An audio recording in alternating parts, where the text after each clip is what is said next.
Hello friends, Radhe Radhe. आज मैं आप लोगों को वृंदावन की संपूर्ण परिक्रमा के बारे में जानकारी देने वाली हूँ कि जो वृंदावन आते हैं तो वो संपूर्ण परिक्रमा हमें कहाँ से शुरू की जाती है। इस परिक्रमा मार्ग में जितने भी मंदिर पड़ते हैं सबके दर्शन कराना है और उनकी लीलाओं के बारे में संपूर्ण जानकारी देनी है। इस वीडियो के माध्यम से मैं आपको संपूर्ण परिक्रमा के बारे में जानकारी दूंगी और घर बैठे ही आप संपूर्ण परिक्रमा का आनंद ले सकते हो। तो घर से सबसे पहले निकल चुके हैं घर से और श्री यमुना जी महाराज जी की जल का आचमन कराती हूँ और उसके बाद में आप अपनी परिक्रमा शुरू करते हैं। बोलिए श्री यमुना महारानी की जय। वृंदावन की परिक्रमा आप दो जगह से लगा सकते हो। अगर आप छठीकरा मार्ग से वृंदावन आ रहे हो तो आपकी परिक्रमा इस टेम्पल के पास से शुरू होगी। अगर आप मथुरा मार्ग से वृंदावन आ रहे हो तो आप अपनी परिक्रमा को अटल चुंगी से शुरू कर सकते हो। अभी मैं अपनी परिक्रमा के इस टेम्पल से शुरू इसको टेम्पल के पास से शुरू कर रही हूँ। वृंदावन की 12 किलोमीटर की है जिससे कि आप सभी 3 से 4 घंटे में लगा सकते हैं। अगर आप वृंदावन की परिक्रमा को पहली बार लगा रहे हो तो आपको सभी मंदिरों और स्थानों के दर्शन जरूर करने चाहिए। परिक्रमा में जो सबसे पहला स्थान पड़ता है वो श्री परमानंद महाराज जी का राधा केली कुंड के नाम से आप यहाँ के दर्शन भी करना जरूरी है।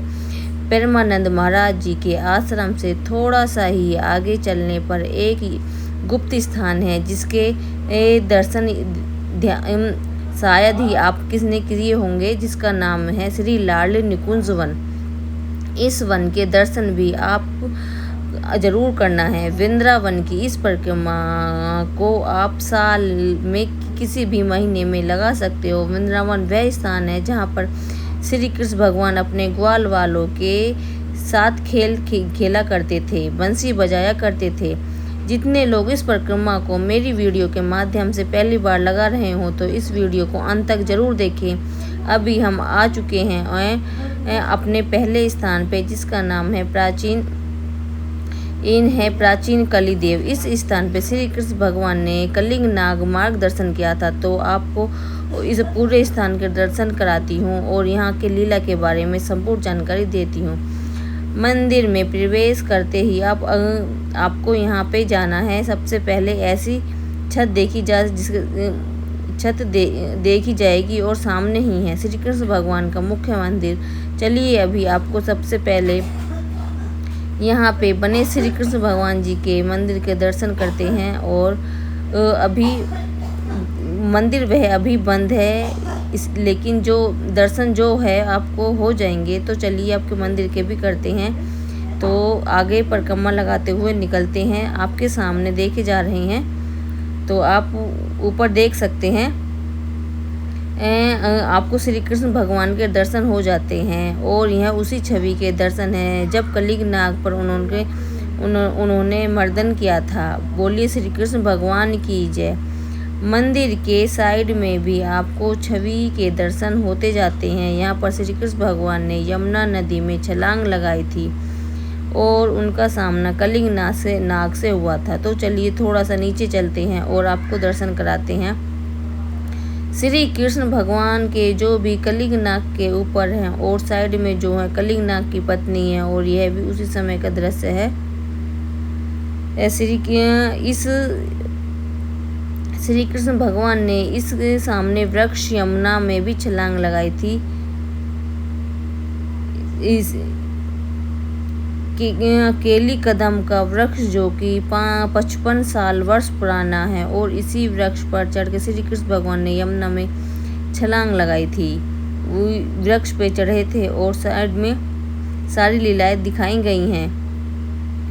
और आप यहाँ जितने भी भक्त हैं वह सब मान्यता के अनुसार यह चुनरी और दुपट्टे बांधे जाते हैं। जब भी आप परिक्रमा लगाओ तो इस स्थान पर दर्शन जरूर करना। और यहाँ पे कली कदम का वृक्ष है, इसकी भी एक छोटी सी परिक्रमा लगाना। तो चलिए अब हम इस वृक्ष की परिक्रमा लगाते हैं और करते हैं। इस वृक्ष की परिक्रमा लगाने से पुण्य की प्राप्ति होती है।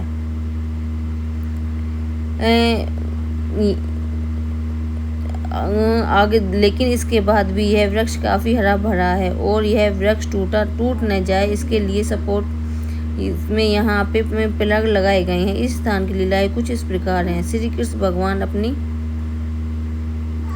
गेंद बॉल के साथ जानबूझकर अपनी गेंद को यमुना में फेंक देते हैं, जिससे कि श्री कृष्ण भगवान का सामना कलिंग नाग से हुआ। श्री कृष्ण भगवान ने उसी समय कलिंग नाग का मर्डर किया था। तो पूरे स्थान पे दर्शन और लीला, चलिए आगे चलते हुए आपको दर्शन होंगे सभी के। तो वृंदावन में अगर आप आते हैं तो ये सारे मंदिरों को दर्शन करने बहुत ज़रूरी हैं। श्री मदन मोहन जी का भी मंदिर है। मंदिर वृंदावन में काफ़ी प्राचीन है, तो इसके मंदिर के बारे में परिक्रमा में यह भी मंदिर आता है। प्रवेश करते हुए मदन मोहन जी के बारे में भी यहाँ मैं आपको बताती हूँ, ठीक है। यह मंदिर वृंदावन का सबसे प्राचीन मंदिर है और सबसे बड़ा प्यारा मंदिर है। आप भी वृंदावन की परिक्रमा लगाओ तो इस स्थान के दर्शन जरूर करना। और सनातन गोस्वामी जी की समाधि स्थली और इस मंदिर के ऊपर आने के लिए आपको काफ़ी सारी सीढ़ियाँ चढ़नी पड़ेंगी। अभी हम मंदिर के अंदर प्रवेश कर लेंगे और पीछे से दर्शन कर सकते हो। और मंदिर श्री मदन मोहन जी के मंदिर के यहाँ पर आपको दर्शन करते हैं। हम अंदर प्रवेश करने के बाद में मदन मंदिर में जाते हैं और जिसको दुआसा टीला भी बोला जाता है, वह काफ़ी प्राचीन मंदिर है। इस मंदिर में एक भी ईंट का प्रयोग नहीं कराया गया है। यह पूरा मंदिर पत्थरों के द्वारा बनाया गया है। यह काफ़ी प्राचीन संरचनाएं हैं। और मदन मोहन जी के दर्शन करते हैं और दर्शन करने के बोलिए मदन मोहन लाल जी की जय। परिक्रमा मार्ग में चलते हुए 5 वर्ष के थे जब मदन मोहन जी 5 वर्ष के हुआ करते थे, तब सनातन गोस्वामी जी उनकी देखभाल किया करते थे। वृंदावन में सारे मंदिर लगभग 4 से 4:30 बजे के बीच खुल जाते हैं। सामने ही श्री मदन मोहन जी का मंदिर है, तो चलिए आपको दर्शन करते हैं। श्री बांके बिहारी जी के लिए जा सकते हैं। और औरंगजेब के शासन के समय में उसमें मंदिर को तोड़ने का प्रयास किया गया था। उस समय यहाँ पे मदन मोहन जी की मुख्य प्रतिमा भी हुआ करती थी। लेकिन आज के समय में यहाँ पर मदन मोहन जी की पूजा की जाती है, क्योंकि मदन मोहन जी मुख्य प्रतिमा को राजस्थान के करौली जिले में स्थानांतरित कर दिया गया था। औरंगजेब के इस मंदिर पे आक्रमण करके इसे क्षतिग्रस्त किया था। वृंदावन के काफ़ी सारे मंदिर हैं जो कि औरंगजेब ने इन मंदिरों को तोड़ दिया था। परिक्रमा में आगे चलते हैं। आगे चलते हुए हर एक मंदिर के दर्शन करते हुए निकलेंगे। जितने भी मंदिर आते हैं वहाँ पर सभी मंदिरों के दर्शन अच्छे से करते चले जाएंगे।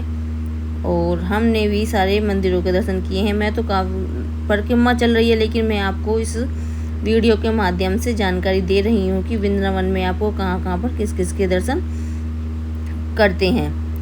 इधर आपको दर्शन होते हैं 55 साल पुराने इमली के इस वृक्ष पे, जो श्री राधा रानी जी ने अपने पैरों में महावर लगाया था।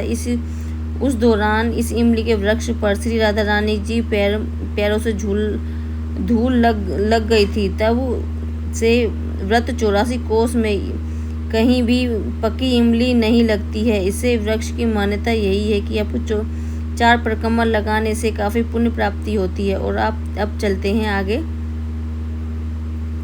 इमली के वृक्ष की परिक्रमा लगा सकते हो। यह प्रभु जी के बैठक के दर्शन हैं। तो चलिए अभी परिक्रमा आगे चलते हैं।